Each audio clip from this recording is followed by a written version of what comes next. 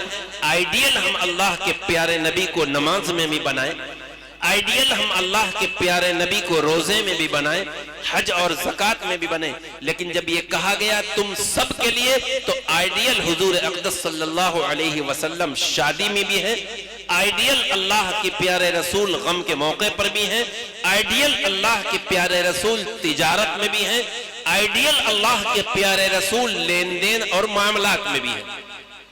آج جب ہم نے حضور کو اپنا نمونہ بنا لیا، اور یہ کام تو اللہ نے بڑا آسان فرما دیا، اگر ہم کو پر چھوڑ دیا جاتا کہ ہم اپنے طور پر کسی کو اپنا آئیڈیل بنائیں تو جیسے ہمارا نوجوان کسی کرکٹر کو بناتا ہے، کسی فلم اسٹار کو بناتا ہے، اس کی طرح بال رکھتا ہے، اس کی طرح کپڑا پہنتا ہے، جو یقیناً صحیح نہیں ہے. تو میرے لیے مشکل ہے. اللہ نے آسان فرما دیا کہ تم سب کے لیے, علماء کے لیے بھی, دعوت و تبلیغ والوں کے لیے بھی, ایک عام انسانوں کے لیے بھی, جاہل کے لیے بھی, پڑھے لکھے کے لیے بھی, مردوں کے لیے بھی, عورتوں کے لیے بھی اللہ کے پیارے رسول میں آئیڈیل ہے. تو اس لیے ایک آئیڈیل کی چیز بتاتا چلوں, وہ ہے اللہ کے, ابھی نماز کا تذکرہ آیا, جس طرح ہم نماز, میں ان حضرات سے بھی کہوں گا جو پانچوں وقت اللہ کے گھر میں حاضر ہو رہے ہیں, نمازوں کا اہتمام کر رہے ہیں, ان پر شیطان حملہ کیا کرتا ہے؟ تم تو متقی ہو, پرہیزگار ہو, دنیا تم کو جانتی ہے کہ تم پانچوں وقت پہلے صف میں حاضر ہوتے ہو. مسجد سے نکلنے کے بعد کی جو ہماری زندگی ہے, اگر ہم تاجر ہیں تو ہم یہ طے کریں کہ تجارت میں پیارے نبی بھی ہمارے آئیڈیل ہیں. وہ یہ کہ نہ تجارت میں کسی کو دھوکہ دیں, نہ غلط چیز کسی کے سامنے رکھیں, نہ کم ناپیں, نہ کم تولیں, نہ جھوٹ کا استعمال کر کے اپنی چیز کو بیچیں. اگر ہم یہ کریں گے تو یاد رکھیے, جہاں تجارت کا بہت بڑا فائدہ ہے, جہاں تاجر کے بارے میں اللہ کے پیارے نبی نے یہ فرمایا ہے, سن لو بزنس کرنے والوں, چھوٹا بزنس کرو, بڑا کرو, درمیانی کرو, سن لو, تم نے اگر جھوٹ بول کر, دھوکہ دے کر کسی کو غلط چیز دے دی, کوئی خراب چیز دے دی, تم تو کامیاب ہو, بظاہر تم سمجھ رہے ہو پیسے حاصل کر لیے, لیکن وہ پیسے تمہارے لیے استعمال کرنا جائز نہیں ہے. اور اگر امانت دار ہو, امانت داری کے ساتھ تم نے بزنس کی ہے, بھلے پیسے کم آئیں لیکن اس میں برکت ہے. اللہ کے پیارے نبی نے فرمایا ہے, التاجر الصدوق الامین مع النبیین والصدیقین والشہداء. امانت دار بزنس مین, امانت دار دکاندار, امانت دار تاجر صرف جنت میں نہیں بلکہ جنت میں بھی اس کا مقام انبیاء اور شہداء اور نیک لاگوں کے ساتھ ہوگا. اس لیے اگر آپ تجارت کرنے والے ہیں تو آپ صحیح ریٹ لگائیں, صحیح جوڑ کریں, کوئی غلط چیز, کوئی ایکسپائر چیز کسی کے سامنے نہ رکھیں, اور تجارت کی مشغولیت میں نمازوں کا اہتمام کریں, نمازوں کو پڑھیں. تو یہ بھی ایک معاملات ہے. معاملات یہ بھی ہیں کہ جہاں سے آپ سامان پرچیز کر کے لا رہے ہیں, جہاں سے خرید کر لا رہے ہیں, وقت پر ان کا پیسہ دیں. اگر آپ نے کسی سے قرض لے رکھا ہے تو جو وقت متعین کیا ہے اس وقت کے اندر اگر آپ پیسہ واپس کرتے ہیں تو صحیح معنی میں اللہ کے پیارے نبی کو آپ اپنا آئیڈیل مان رہے ہیں.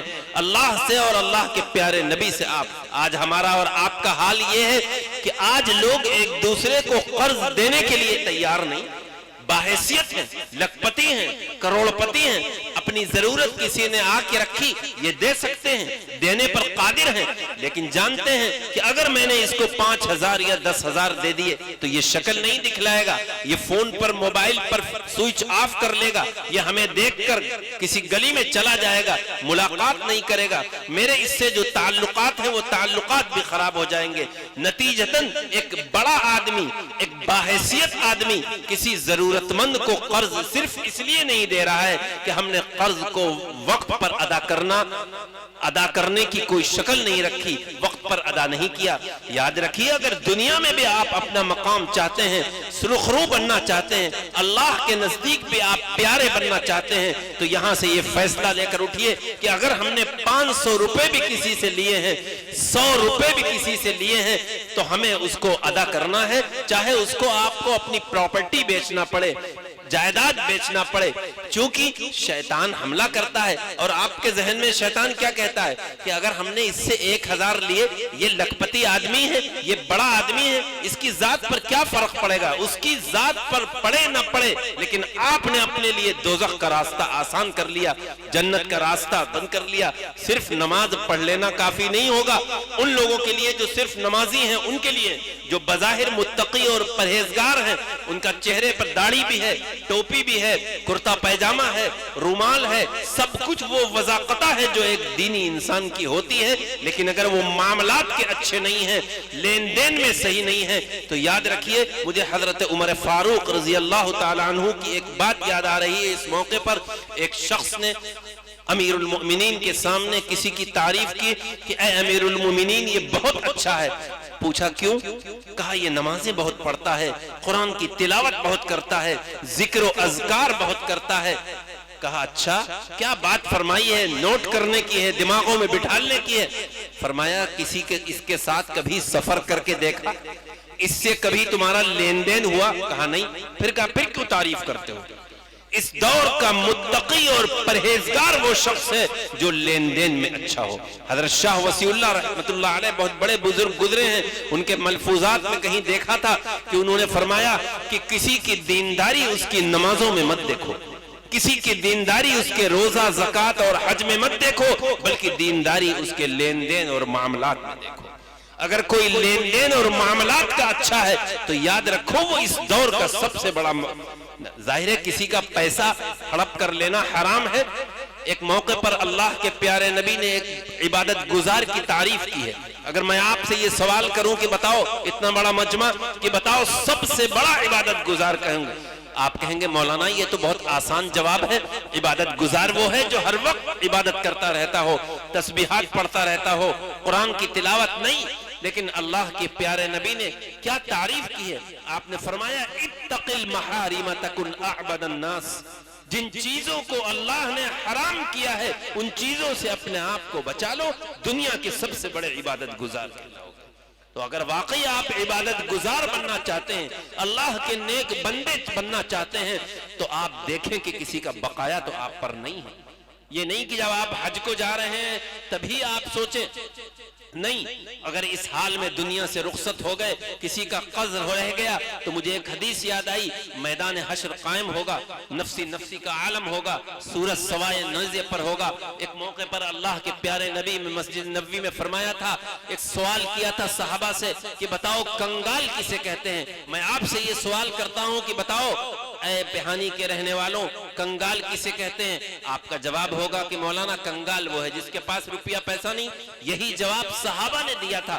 حضور صلی اللہ علیہ وسلم نے فرمایا یقیناً تم نے اپنی عقل کے اعتبار سے تو صحیح جواب دیا کہ کنگال وہ ہے جس کے پاس درہم و دینار نہیں۔ اس دور میں درہم و دینار چلا کرتے تھے، لیکن سن لو کہ کنگال کون ہے، اور آپ بھی سن لیں، پیارے نبی کا ارشاد ہے، بیان کرنے والا یہ حقیر ہے۔ اللہ کے پیارے نبی نے فرمایا کہ میدان حشر قائم ہوگا، اللہ کی عدالت ہوگی، سورج سوا و نیزے پر ہوگا، نفسی نفسی کا عالم ہوگا، کوئی کسی کا پرسان حال نہیں ہوگا۔ ایسے موقع پر اللہ کے سامنے ایک ایسا شخص حاضر ہوگا جس نے دنیا میں بڑی نیکیاں کی ہوں گی، بہت عبادت کی ہوگی، بہت روزے رکھے ہوں گے، بہت قرآن کی تلاوت کی ہوگی، رو رو کر گر گڑا کر اللہ سے معافی مانگی ہوگی۔ وہ یہ تو سمجھے گا کہ ہم ایک نیکیوں کا انبار لے کر حاضر ہوئے ہیں، ہمیں جنت میں جانے سے کون روکے گا؟ لیکن اللہ اس سے کہے گا کہ اے میرے بندے، تو نے یقیناً میرے حقوق ادا کیے، تو نے نمازیں بھی پڑھی، زکوٰۃ بھی دی، حج ایک نہیں کئی کئی کیے، عمرے بھی کیے، ساری اچھی عبادتیں کی، لیکن دیکھ یہ میرا بندہ آ گیا، تو نے اس کے دنیا میں پیسے نہیں دیے۔ یہ دیکھ دوسرا آ گیا، تو نے اس کا حق لے لیا۔ دیکھ یہ تیری بھائی آ گیا، تو نے اپنے بھائی کا حق نہیں دیا۔ دیکھ یہ تیری بہن آ گئی جس کی شادی ہوگی، اس کو تو نے وراثت میں حصہ نہیں دیا۔ یہ مفہوم میں ادا کر رہا ہوں اس حدیث کا۔ سارے حقوق والے وہاں پر جمع ہو جائیں گے۔ اب ظاہر ہے میرے بھائی، نہ میرے پاس کسی بینک کی چیک بک ہوگی کہ ہم کاٹ کر دے دیں، نہ زمین کے کاغذات ہوں گے کہ دنیا میں اگر ہم نے کسی کی زمین ہڑپ کی ہے، اپنی زمین میں، اپنے مکان میں، اپنے پلاٹ میں، اپنی دکان میں شامل کی ہے اور کسی کے پیسے لیے ہیں، وہاں کہاں سے دیں گے؟ نہ کیش ہوگا، نہ چیک ہوگا، نہ بینک ہوگا۔ یقیناً ہماری وہ نیکیاں ہوں گی جو ہم نے دنیا میں کی ہوں گی۔ اللہ عز و جل ہماری وہ تمام نیکیاں جو ہم نے اس مختصر سے زندگی میں یا جو بھی اللہ نے عمر دی ہے، وہ تمام نیکیاں اللہ اس شخص کو دے گا جس نے دنیا میں صرف فرائض ادا کیے، لیکن دنیا میں کسی کا حق نہیں مارا، کسی کی حق تلفی نہیں کی، کسی کے ساتھ کو ناجائز دبایا نہیں، کسی کی ایک انچ زمین نہیں لی۔ اللہ تبارک و تعالی ہماری نیکیاں اس کو دے دے گا۔ ہم نیکیاں لے جانے کے باوجود کنگال ہو گئے۔ ظاہر ہے جب کنگال ہو گئے، ہمارے پاس نیکیاں نہیں بچی، تو وہاں کا تو سرمایہ نیکیاں ہی ہے۔ یقین نتیجتاً بایاں ہاتھ میں ہم کو نامہ اعمال دے دیا جائے گا، اور اس کے بعد ہم ہم کو دوزخ کا پروانہ دے دیا جائے گا. ہم نیکیاں لے کر پہنچے ہیں اور دوزخ کا پروانہ مل رہا ہے. میرے بھائی بڑا ڈرنے کا مقام ہے, بڑا سوچنے کا مقام ہے, بڑی اس بات کو کی فکر کرنے کا مقام ہے کہ اگر ہم نے دنیا میں کسی کے حقوق نہیں ادا کیے تو یاد رکھو وہ دنیا والا ڈیمانڈ مطالبہ کرے نہ کرے. آج ایک بڑا مجمع ہے, ذرا دل پر ہاتھ رکھ کے بتائیے اور تنہائی میں جا کر غور کریے کہ آپ کی وہ بہنیں, آپ کی وہ بیٹیاں جن کا نکاح ہو جاتا ہے وہ اپنی سسرال چلی جاتی ہیں, لیکن باپ کے انتقال کے بعد کیا بڑے بھائی کو یہ توفیق ہوتی ہے کہ وہ اپنی ان بہنوں کو بھی اس مکان میں, اس پراپرٹی میں, اس کیش میں جو باپ چھوڑ کر مرا ہے اس میں حصہ ان کا بھی ہے. یاد رکھیے آپ نے 10 لاکھ کا جہیز دیا ہو, 20 لاکھ کا جہیز دیا ہو, لیکن وہ لڑکی جو اب اپنی سسرال میں ہے اس کا شوہر بھی مزے میں ہے, اس کو کوئی کمی نہیں, لیکن اس مکان میں, اس دکان میں, اس پلاٹ میں یا جو باپ چھوڑ کر پیسہ مرا ہے اس میں اس کا بھی حصہ ہے. علماء سے معلوم کریں, آپ پہانی والوں مولانا عثمان صاحب تشریف فرمائیں, ان سے معلوم کریں کہ کتنا حصہ بیٹی کا ہے, کتنا بیٹے کا ہے. اور اگر ہم نہیں دے رہے ہیں تو اللہ کی پکڑ سے ہم بچ نہیں سکتے. آج اگر کسی باپ کا انتقال ہو جائے, بھائی بڑا ہے, کچھ چھوٹے بچے ہیں جو ابھی نابالغ ہیں, لیکن شریعت میں ان کا بھی حق ہے. ان بچوں کو نہیں پتا کہ میرے باپ کا سایہ مجھ سے اٹھ گیا ہے, اب بڑے بھائی نے ان کے حقوق کو بھی دبا دیا, بڑا بھائی نہیں دے رہا ہے. یاد رکھیں ہم سب مجرم ہیں. اللہ کے ہاں باز پرس ہوگی کہ بچاؤ, 1-2 سال کا تمہارا بھائی تھا, 3 سال کی تمہاری بہن تھی, ابھی وہ ناسمجھ ہے, ابھی اسے نہیں پتا, لیکن شرعاً اس کا بھی حق ہے. آپ ان علماء کے پاس جائیے, اپنی بہنوں کو اور اپنے بھائیوں کو حصہ دیجئے. اپنے مسائل عدالت میں نہ لے جائیے بلکہ ان شرعی عدالتوں میں لائیے. یہ علماء انبیاء کے وارث ہیں, یہ بتائیں گے. آج یہ حق تلفی ہو رہی, کتنے مسائل اس حقیر کے پاس آتے ہیں. ایک بھائی چلا آ رہا ہے کہ میرے بڑے بھائی نے میرا حق دبا لیا, کوئی چھوٹا بھائی چلا آ رہا ہے کہ میرے بڑے بھائی نے میرے حصے کی زمین لے لی. آخر یہ کیوں ہے؟ یہ معاشرے کی اصلاح کیوں نہیں ہو رہی؟ تو میں کہا کرتا ہوں اکثر کہ معاشرے کی اصلاح صرف اصلاح معاشرہ کے جلسوں سے نہیں ہوگی, اصلاح معاشرہ کے جلسے اور اجتماعات سے نہیں ہوگی, بلکہ معاشرے کے ایک ایک فرد کو بیدار ہونا پڑے گا. اپنے گھر سے شروعات کرنا پڑے گی کہ کون سے گناہ پنپ رہے ہیں, کون سی اللہ کی نافرمانیاں ہمارے گھروں میں ہو رہی ہیں. ہم اپنے حال کا جائزہ لینا پڑے گا کہ ہم کس حال میں ہیں, کہ ہماری ذات سے کسی کو کوئی نقصان تو نہیں پہنچ رہا, تب معاشرے کی اصلاح ہوگی. علماء آتے ہیں, بیان کر کے چلے جاتے ہیں, آپ کہہ دیتے ہیں بیان اچھا تھا, لیکن بیان اچھا ہونا کافی نہیں. بیان وہ ہے جس کی وجہ سے آپ کے اندر جذبہ عمل پیدا ہو جائے. تو اے میرے سننے والوں, ایک درد کے ساتھ آپ کے ساتھ یہ بات پیش کر رہا ہوں کہ خدا کے لیے کوئی حق کسی کا مت مارو. ہو سکتا ہے کہ تم جھوٹی وصیت کے ذریعے, کاغذات غلط بنانے کے ذریعے اپنے تعلقات میں کسی کا حق دبا لو اور فیصلہ تمہارے حق میں ہو جائے, لیکن میدان حشر میں وہ شخص تمہارے سامنے کھڑا ہوگا اور اپنے حق کا مطالبہ کرے گا. اس لیے اس دن کے آنے سے پہلے دنیا میں ہی اپنے بھائیوں کے, اپنے رشتہ داروں کے, چچا ہے تو اپنے بھتیجوں کے, جو جس کا حق ہے وہ اگر ہم دے کر نہیں گئے. مجھے اپنے والد کی ایک بات یاد آ گئی. میرے والد حضرت مولانا حکیم نظام الحق صارف نوشے میاں, بہت پرانے لوگ جانتے ہیں, 1975 میں بہت زیادہ بیمار ہو گئے تھے, مقروض ہو گئے, قرضہ تقریباً 2.5-3 لاکھ اس دور میں ہو گیا تھا. بریلی میں علاج چلتا تھا, ہمارے یہ پرانے حضرات سب جانتے ہیں, ان کے آنتوں میں تقریباً 10 آپریشن ہوئے. قرضہ تھا, ہم سب تو چھوٹے چھوٹے تھے, میں دارالعلوم میں پڑھتا تھا اس وقت, 6-7-8 سال کا تھا, میرے اور بھائی بھی پڑھتے تھے. کوئی قرضہ کی ادا کرنے کی شکل نہیں تھی.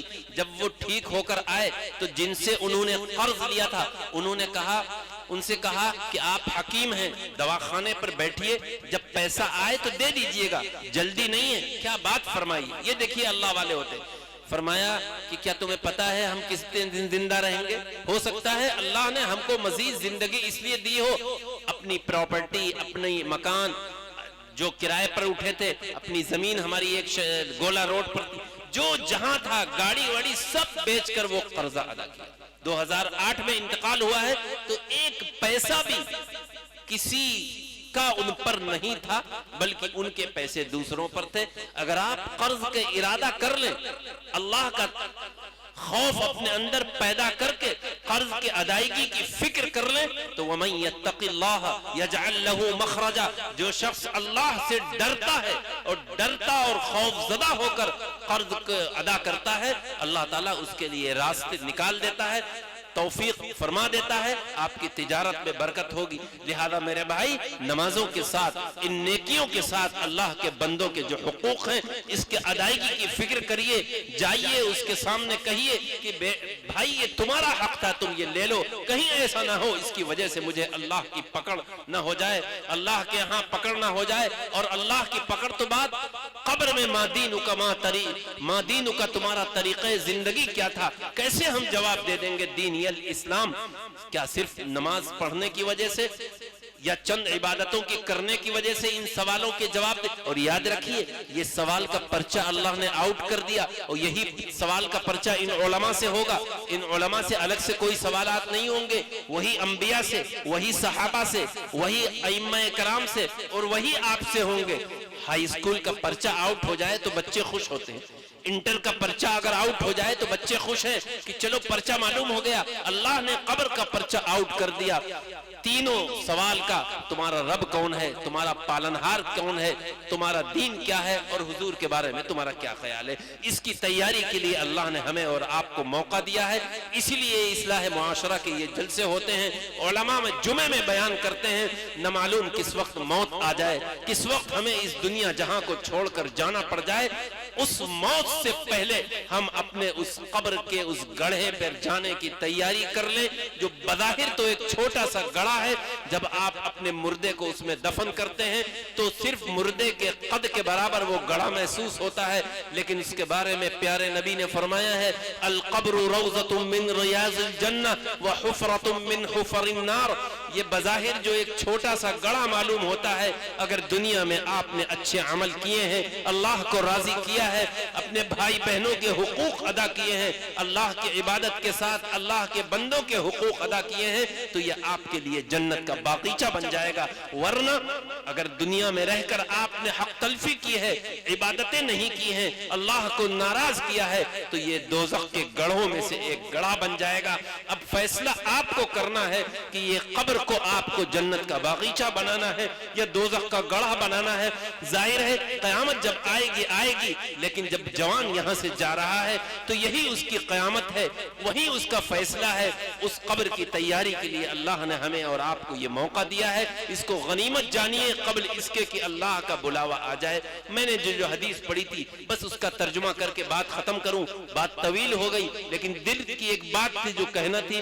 حضرت عبد الرحمن بن ابو قراد حضور اقدس صلی اللہ علیہ وسلم کا ایک عمل کا تذکرہ کرتے ہوئے فرماتے ہیں کہ ایک مرتبہ حضور صلی اللہ علیہ وسلم وضو فرما رہے تھے تو وضو کا پانی زمین پر گر رہا تھا۔ ذرا محبت رسول دیکھیے، تو صحابہ آپ کے ارد گرد جمع تھے، وضو کا وہ پانی اپنے ہاتھوں پہ مل رہے تھے، اپنے چہرے پر اور اپنے سر پر مل رہے تھے۔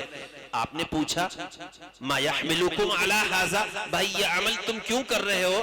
بھائی یہ تو پانی ہے، گندا ہے، زمین پر گر جانے دو۔ پیر ہم دھو رہے ہیں، ہاتھ دھو رہے ہیں، لیکن صحابہ اپنے ہاتھ کو بڑھا کر اگر چند بوندیں بھی آ گئیں تو اپنے سر پر مل رہے ہیں۔ کیوں؟ اللہ کے پیارے نبی سے محبت تھی، حضور کے جسم مبارک پر جو پانی لگ گیا وہ پانی بھی باعظمت ہو گیا، اس کی بھی وہ قدر ہو گئی کہ وہ اس کو اپنے چہرے پر مل رہے ہیں۔ تو آپ یہ فرما سکتے تھے کہ جب آپ نے پوچھا بھائی یہ کیوں کر رہے ہو، تو صحابہ نے عرض کیا اللہ اور اس کے رسول کی محبت کی وجہ سے۔ آپ یہ فرما سکتے تھے کہ اے صحابہ، اے ہمارے امتیوں، یہ عمل تم جاری رکھنا، جب بھی میں وضو کرنے بیٹھوں تم آ جانا، ہمارا جسم سے لگا ہوا پانی زمین پہ نہ گرنے پائے۔ لیکن آپ نے یہ نہیں فرمایا، آپ نے تین باتیں ارشاد فرمائی، وہی مختصراً عرض کر دوں۔ آپ نے فرمایا جو شخص اس بات سے خوش ہو کہ اللہ اور اس کا رسول اس سے محبت کرے اور وہ اللہ اور اس کے رسول سے محبت کرے تو تین عمل کر لے۔ پہلا عمل محبت رسول پیدا ہوگی، اللہ بھی محبت کرے گا، پیارا نبی بھی محبت کرے گا، گویا کہ بیڑا پار۔ پہلا عمل، جب کوئی بات کرے تو سچ بولے،